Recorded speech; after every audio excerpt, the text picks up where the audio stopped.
Assalamualaikum warahmatullahi wabarakatuh. Kami dari kelompok 2 akan mempresentasikan tugas besar Jarkomdat. Sebelumnya perkenalkan nama saya Lia Zahira dengan NIM 101072400134. Oke, selanjutnya saya Alexandra Nova Lazis Cesarea dengan NIM 101072400048. Saya Nailar Viva Kurniawan dengan NIM 10.400. Saya Marcelino Setimufti dengan NIM 101072400093. Selanjutnya ada penjelasan topologi, di mana topologi dirancang dengan menggunakan pendekatan hierarkis dan VLSM. Pembagian peran antara router jelas, alokasi IP, efisiensi, dan struktur komunikasi terpusat di R3. Komponen jaringannya ada 4 router Cisco 2811, 383 PCPT, R1 di mana divisinya untuk menghubungkan ABC ke jaringan inti. R2-nya itu divisi D dan R3-nya core atau pusat. Lalu R internetnya itu ada gateway atau IDIC router. Selanjutnya, ini adalah gambar topologinya. Nah, perlu diperhatikan bahwa R3 itu menjadi titik rentan karena semua lalu lintas antar router harus melewatinya. Maka perlu diperhatikan dalam hal keandalan dan keamanan pada R3, misalnya dengan konfigurasi redundancy atau backup routing. Selanjutnya ada VLSM. VLSM atau Variable Length Subnet Mask adalah teknik subnetting yang memungkinkan satu jaringan dibagi menjadi beberapa subnet dengan ukuran panjang subnet mask yang berbeda-beda sesuai kebutuhan jumlah host di tiap subnet. Rumusnya, untuk mencari jumlah host itu 2 pangkat 32 minus prefix minus 2. Untuk ukuran blok sama 2 pangkat 32 dikurang prefix. Untuk mencari network address berikutnya itu broadcast address sebelumnya ditambah 1. Untuk mencari broadcast address sama dengan network address ditambah ukuran blok minus 1. Lalu selanjutnya ini ada tabel VLSM. Ini hasil pembagian subnet menggunakan VLSM dari satu network besar 10200 dibagi jadi 8 subnet sesuai kebutuhan tiap divisi. Pembagiannya diurutkan dari yang butuh IP paling banyak ke paling sedikit. Divisi B dan D masing-masing dapat 26, 62 host. Divisi C dapat 27, 30 host. Divisi A dapat 28, 14 host. Server dapat 29, 6 host. Dan 3 link point-to-point antar router R1 sampai R3, R2 sampai R3, R3 sampai internet masing-masing pakai 30 karena cuma butuh 2 IP. Selanjutnya, IP address itu adalah proses pemberian alamat IP unik ke setiap perangkat PC atau host dalam sebuah jaringan, di mana PC harus memiliki 3 komponen utama. Yang pertama ada IP address, yang kedua ada subnet mask, dan yang ketiga ada default gateway. Aturan dan konfigurasi IP itu alokasi IP gateway, di mana use table pertama atau IP address-nya setelah gateway atau route naik. Contohnya, gateway 10.2.0.161, PCA 1.162, PCA 2.163. Subnet mask harus sesuai prefix VSLM. Jika salah komunikasi gagal. Cara settingnya, klik PC, lalu desktop, lalu IP configuration, lalu isi IP address-nya, subnet mask, dan gateway-nya. Selanjutnya ada tabel di mana setiap router itu memiliki 2 PC, di mana nanti akan dimasukkan ke IP address, lalu ke subnet mask, lalu ke default gateway yang akan secara statis atau otomatis. Selanjutnya ada konfigurasi RIPv2. Yang pertama ada perangkat R1 punya 3 interface, itu FA00, FA01, FA10. FA00 itu dikonfigurasikan dengan IP address dengan 10.20.161.28, yang FA01 dikonfigurasikan dengan 10.20.126, yang FA10 dikonfigurasikan 10.20.129.27. Lalu R1 juga punya S000 yang dimana S itu switch. Dikonfigurasikan dengan IP address 10.20.185.30. R2 mempunyai FA dan S, FA00 dan S000. FA00 dikonfigurasikan dengan IP address 10.20.65.26, sedangkan yang S000 dikonfigurasikan dengan 10.20.189.30. R3 mempunyai 3 interface. Yang pertama ada S000, yang kedua S000, yang ketiga ada S001. S000 dikonfigurasikan dengan IP address 10.20.186.30, sedangkan yang S001 dikonfigurasikan dengan 10.20.193.30. Lalu ada R internet dengan interface SAT S000 dikonfigurasikan dengan IP address 10.20.194.30. Lalu ada DHCP mail server dengan interface FA01 dikonfigurasikan dengan IP address 10.20.179.29. Lalu yang terakhir ada DNS HTTP server dengan interface FA02 dengan IP address 10.20.179.29. Lalu yang terakhir ada kesimpulan. Jadi kesimpulannya, topologi jaringan dirancang menggunakan metode hierarki dan VLSM sehingga pembagian jaringan menjadi lebih efisien, terstruktur, dan mudah dikembangkan. Penggunaan VLSM memungkinkan alokasi IP sesuai dengan kebutuhan setiap divisi sehingga mengurangi pemborosan alamat IP. Konfigurasi IP address, subnet mask, dan default gateway yang tepat memastikan seluruh perangkat dapat saling berkomunikasi dalam jaringan. Implementasi routing RIPv2 memungkinkan pertukaran informasi routing secara otomatis antar router sehingga komunikasi antar subnet dapat berjalan baik. Berdasarkan hasil konfigurasi dan pengujian, jaringan berhasil terhubung sesuai rancangan sehingga kebutuhan komunikasi antar divisi manapun akses ke server dan internet dapat berjalan dengan baik. Selanjutnya kami akan menampilkan demonya. Oke guys, jadi di sini kita bakalan demo untuk connectivity dan web server.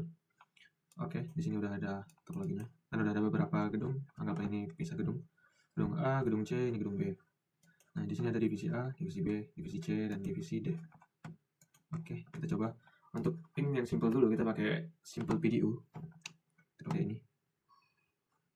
Kita coba dulu dari divisi A ke divisi B.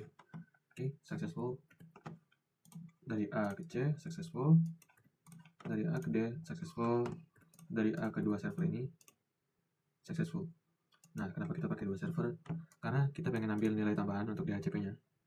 Oke, di sini kita pakai dua server, yang satunya DNS, satunya DHCP, dan tambahan satu switch lagi untuk servernya. Oke. Untuk dari divisi A ke selain divisi A udah terkoneksi. Kita coba sekarang dari yang B. B ke A tadi udah, sekarang kita coba B ke C, successful. B ke D successful. B kedua server ini successful juga. Kita coba yang dari C sekarang. C ke D successful. C kedua server ini successful juga. Oke, yang terakhir karena semuanya udah, kita coba dari D ke servernya successful. Sekarang kita coba dari D, apakah dia bisa two way, dua arah ke divisi lainnya. Ke divisi A bisa, ke divisi B juga bisa, ke divisi C juga bisa. Oke. Nah, untuk tes konektivitas itu nggak cuma pakai simple PDU kayak gitu. Kita juga bisa pakai command prompt. Nah, sebelumnya kita cek dulu di sini. IP address-nya itu di 164 untuk PC yang satu. Kita coba ping. Kita tulis IP address-nya 164. Nah, ini untuk PC A1. Oke, bisa dilihat di sini konektivitasnya bagus banget di under 1 millisecond. Sekarang kita coba ke divisi yang lain. Contohnya di sini kita ke PC B1 ini. IP address-nya itu ini. Kita coba under 1 millisecond juga. Konektivitasnya bagus. Sekarang kita coba ke divisi C. Kita coba ke C1. C1 itu IP address-nya yang belakangnya 130. Oke, bisa dilihat under 1 millisecond. Terus kita coba ke divisi D yang terakhir, titik 68. Nah, karena ini gedungnya terpisah, maka di sini ada lonjakan sedikit dan pingnya itu bervariasi, nggak cuma di under 2 millisecond. Di sini kita ada lonjakan sedikit. Tapi ini sudah tergolong bagus banget karena dia 2 millisecond doang. Oke, next kita coba ke server. Ini server yang DNS-nya 1 millisecond. Oke, 1 millisecond. Nah, nggak cuma bisa dari divisi A keluar doang, juga bisa dari PC-PC lainnya mau ping ke manapun, asalkan IP address-nya itu benar. Oke, next kita bakal coba untuk web servernya. Nah, untuk web server itu semuanya bisa diakses dari sini, web browser.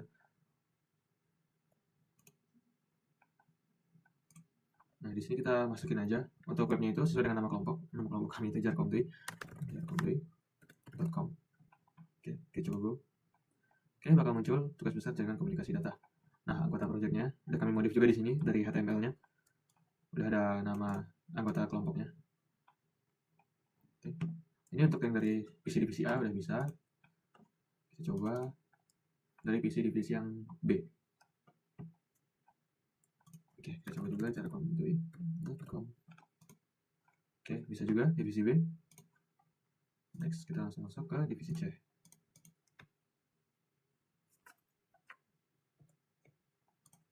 Ketik lagi jarkomdui.com. Oke, muncul di divisi C. Terus kita coba di divisi yang D.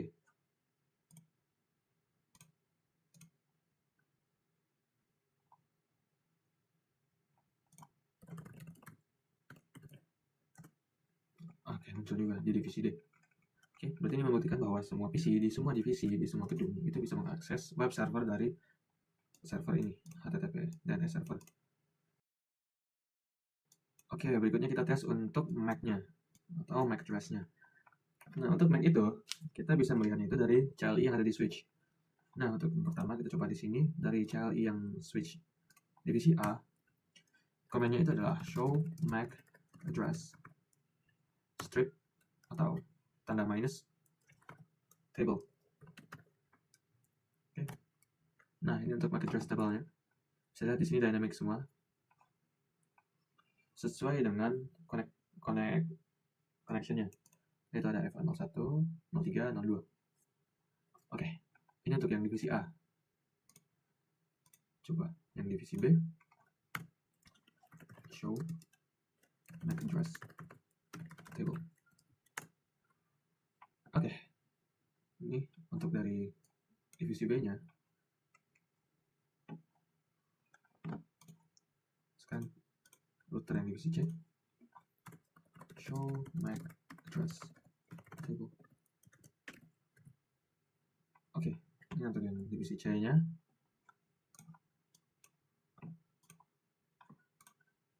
Sekarang divisi D. Show MAC address table. Oke, ini untuk divisi D. Oke, bisa dilihat semuanya udah terkoneksi di VLAN-nya masing-masing untuk setiap divisinya. Nanti untuk dia MAC address table-nya kita udah clear. Oke, sekian dari saya, Mas Yanus Mufti. Next-nya akan dibantu demonya oleh rekan saya Alfian. Thank you. Ya, baik. Di sini saya akan menjelaskan demo ARP-nya, yang dimana ARP ini adalah Address Resolution Protocol yang berguna untuk membagi alamat logis IP address menuju ke MAC address-nya di dalam jaringan. Nah, contohnya seperti ini. Jadi dari PC ini menuju ke PC ini.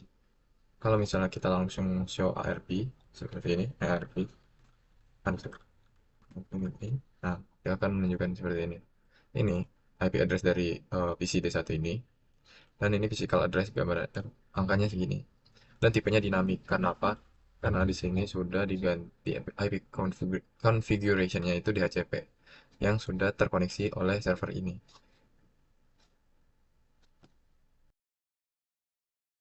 Baik, selanjutnya saya akan menjelaskan lagi, yaitu dari demonstration routing table, yang dimana routing table ini menunjukkan setiap IP rootnya kemana aja terkoneksi, maupun jaringan lokalnya. Nah, di sini kita akan buka dari router satunya, dan kita pencet enter, kita enable untuk masuk konfigurasinya, untuk routernya maksudnya.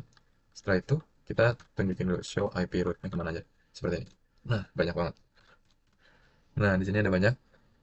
Ini yang terkoneksi, ini yang terkoneksi, ini jaringan lokalnya, dan ini IP-nya yang tidak terpakai. Nah, di sini kita akan membedah satu aja, yang dimana kita melihat yang paling atas, yaitu show IP root 10.2.0.0 dengan subnet mask 255 255 255 255 192. Nah, nah di sini ada banyak. Jadi dia diketahui koneksinya dengan distance berapa, sejauh mana, meternya berapa. Di sini ada via rip-nya tidak apa, resolusinya via rip ini banyak. Nah, seperti itu. Nah, semisal kita mau melihat yang tidak terpakai seperti ini. Show IP root 10.2.0.64 255 255 255 192. Nah, yang ini tuh yang ini. Nih, nah, terus guys. Nah, di sini kan nggak kepake tuh. Tuh distance-nya aja ada 120 metrik. Nah, ini nggak kepake ke connected ke user, maksudnya ke device-nya. Tuh. Dia ada distance-nya 120 dan metriknya 2. Nah, update-nya sekian, sekian. Seperti itu.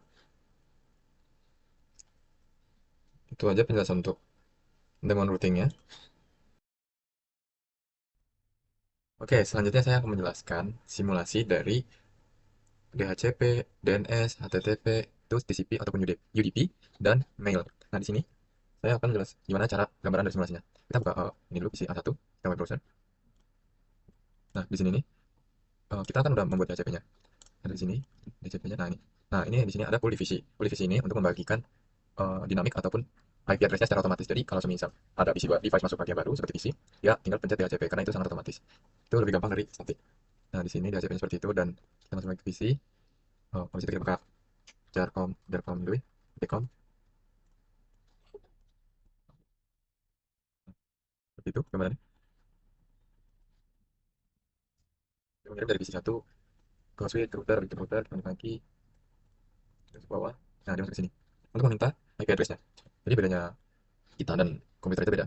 Di sini kami udah memodifikasinya menggunakan DNS, yaitu domain name server. Jadi kalau misalnya manusia kan membaca lewat teks, tidak mungkin kan kita masukin itu pakai angka terus.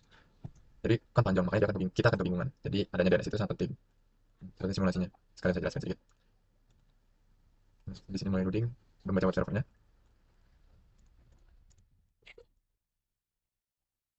Nah, seperti ini tampilannya. Jadi dia bacanya ngambil dari PC pertama karena dia memanggil. Yang seharusnya kalau misalkan kita yang kita memakai IP address juga bisa. Jadi bukan nama DNS-nya. Jadi untuk IP address-nya ada di sini. Service DNS, nah ini 178. Jadi kita memanggilnya 10.2.0.178. Oke, nah sama seperti tadi. Tutup dulu. Nah, ya kan step by step. Nah, ini kalau misalnya membaca lewat angka sebelum adanya DNS. Jadi kita memakai HTTP saja, yaitu Hypertext Transfer Protocol. Mau agak lama karena ini ada bentuk gambar. Jadi HTTP-nya itu berisi tentang desain ini. Jadi di sini kita cek ini kan ada gambar-gambarnya, ada bodinya, kontainer, gitu-gitunya, variabelnya ada ini untuk menampilkan teks-teksnya agar lebih rapi. Seperti itu. Dan simulasinya sama seperti tadi yang awal-awal yaitu Jarcom DUI karena itu udah diubah DNS-nya. Ini baru yang simulasi untuk web servernya. Nah, kita baca ya. Kita coba saja.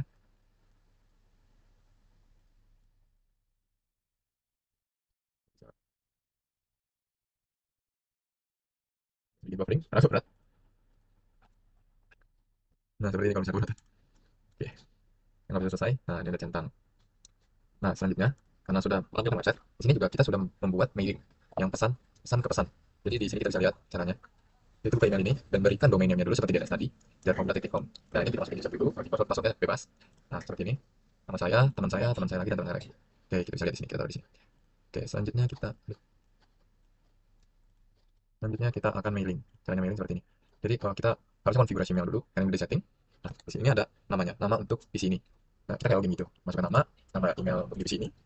Nah, ini gunanya domain name-nya. Jadi sesuaikan domain name-nya setelah di sini, setelah add ini. Jadi di sini seperti ini. Jadi bebas mau di mana aja. Nah, ini incoming mail server ataupun yang keluar. Nah, ini login information-nya seperti saya bilang tadi. Kita balik ke ini compose. Compose yaitu mengirim. Misal saya mau ngirim ke teman saya yang di bawah sini. Nah, di sini namanya marcelino@jarcom.com dan subjeknya bebas. Halo. Kita isi teks seperti Hai Marcel. Hai Marcel. Ini tugas Jarcom untuk mailing. Kita send. Nah, lihat.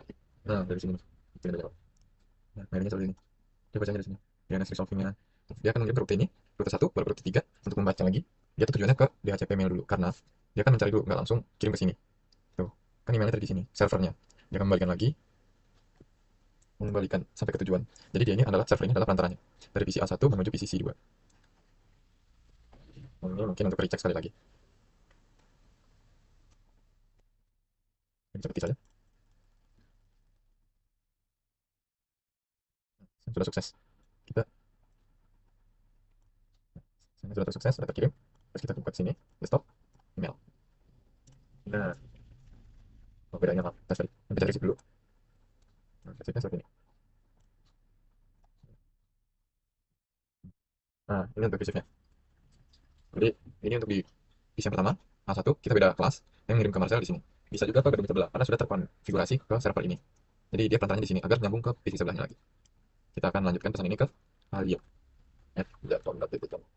Selanjutnya, ya, ini tugas dari Jarcom sudah selesai.